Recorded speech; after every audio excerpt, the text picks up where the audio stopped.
Forex के अंदर दो अहम पॉइंट जो कि मोस्टली ट्रेडर इग्नोर करते हैं, मोस्टली लोग उसको कंसिडरेशन में नहीं लाते, जिनका नाम है स्टॉप लॉस और टेक प्रॉफिट। टेक प्रॉफिट तो सबको बड़ा अच्छा लगता है, हर कोई लगाता भी है, और टेक प्रॉफिट से लोग बेनिफिट गेन भी करते हैं। वो बेसिकली क्या है कि ऑटो क्लोज हो जाती है आपकी ट्रेड ना। फॉर एग्जांपल आपने कोई भी ऑर्डर लगाया, उसका आपने जो भी एंट्री प्राइस थी वहाँ से आपने क्या किया, 5 पिप, 10 पिप, 100 पिप, 50 पिप, 500 पिप, जितने भी आपने एक वो है अपने एनालिसिस के अकॉर्डिंग आपने टीपी लगा दिया, तो वो आपका क्या हो गया, वो आपका टेक प्रॉफिट हो गया। टेक प्रॉफिट तो मोस्टली लोग बनाते हैं क्योंकि वहाँ से आपकी जेब में पैसा आता है। लेकिन उसी के मुतबादल एक और टर्म जो यूज़ होती है वो है स्टॉप लॉस। ये बड़ी ख़तरनाक सी चीज़ लगती है लोगों को ना, हर बंदा उसको जो है ना वो पुट नहीं करता, मोस्टली लोग उसको इग्नोर करते हैं या नेगलेक्ट करते हैं। हाँ, इसको नेगलेक्ट एक सूरत में किया जा सकता है कि आप अपनी फ़ंड मैनेजमेंट की जो आपकी स्ट्रैटेजी है उसको आप इंतहाई स्ट्रॉन्ग रखें और टाइट रखें। देन आप अगर स्टॉप लॉस नहीं भी यूज़ करते तो देन वो चीज़ पॉसिबल है कि उसमें आप ट्रेड करें, अच्छा रहेगा। लेकिन अगर आप लॉट साइज बड़ा यूज़ करते हैं, फंड मैनेजमेंट की आपकी प्रॉपर ग्रिप नहीं है और कोशिश होती है कि आप दिन में डबल करें अकाउंट, जो कि फॉरेक्स में नहीं होता, तो तब आपके लिए बेहतर है कि आप स्टॉप लॉस के साथ प्ले करें। स्टॉप लॉस का मतलब क्या होता है कि आपने कोई भी ऑर्डर लगाया, अब आप स्क्रीन पे अवेलेबल हैं या नहीं हैं, ये डिपेंड करता है आपकी एक्टिविटीज़ के ऊपर। सम टाइम क्या होता है कि बंदा ऑर्डर लगा देता है और किसी अदर एक्टिविटी में मसरूफ़ हो जाता है। सो एक्सपेक्टेशन तो होती है कि मार्केट यहाँ से अप जाएगी तो टेक प्रॉफिट को हिट करेगी, लेकिन होता क्या है कि वो अपोजिट होता है, क्योंकि 100% कोई भी फॉरेक्स को प्रेडिक्ट नहीं कर सकता।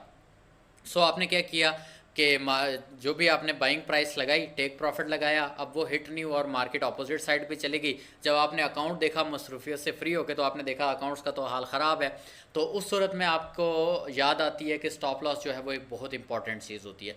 स्टॉप लॉस बेसिकली करता क्या है, स्टॉप लॉस का मतलब ये है कि आपने कोई भी चीज़ ख़रीदी है, जिस रेट पे ख़रीदी है, अब आप उसकी एक लिमिट सेट कर देते हैं कि मैं लॉस इसमें इस हद तक बेयर कर सकता हूँ, इससे ज़्यादा अगर मुझे इसमें लॉस आ रहा है तो ये ट्रेड क्या हो जाए, ये एग्जिट हो जाए, ये क्लोज हो जाए, ये ख़त्म हो जाए।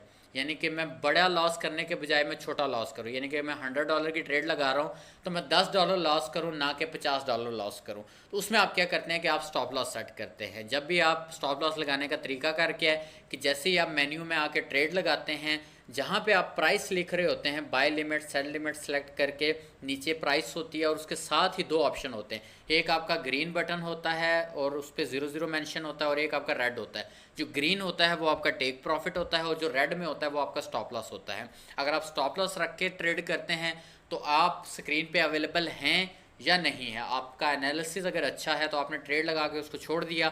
अगर मार्केट आपकी प्रेडिक्शन से ऑपोजिट जाती है तो आप टोटल लॉस कभी भी नहीं करेंगे, आप छोटा लॉस करके मार्केट से एग्जिट हो जाएंगे, और जब मार्केट रिकवर करेगी या एक अच्छी पोजीशन में आएगी, आप वहाँ से दोबारा से न्यू पोजीशन अच्छी ले सकेंगे। सो हमेशा स्टॉप लॉस को अपना दोस्त बनाएं, स्टॉप लॉस लाजमी यूज़ किया करें। अगर आप अच्छे ट्रेडर बनना चाहते हैं या मार्केट में लॉन्ग टाइम के लिए प्ले करना चाहते हैं तो थोड़ा लॉस करना सीखें, और उसके बाद कंप्लीट लॉस से हमेशा थोड़ा लॉस बेहतर होता है। मुकम्मल आप अपने अकाउंट्स को कभी भी रिस्क पे मत करें, छोटे लॉस पे सेटिस्फाई होकर उसको बेयर करके देन प्रॉपर एनालिसिस के साथ नेक्स्ट ट्रेड आप लगा लिया करें।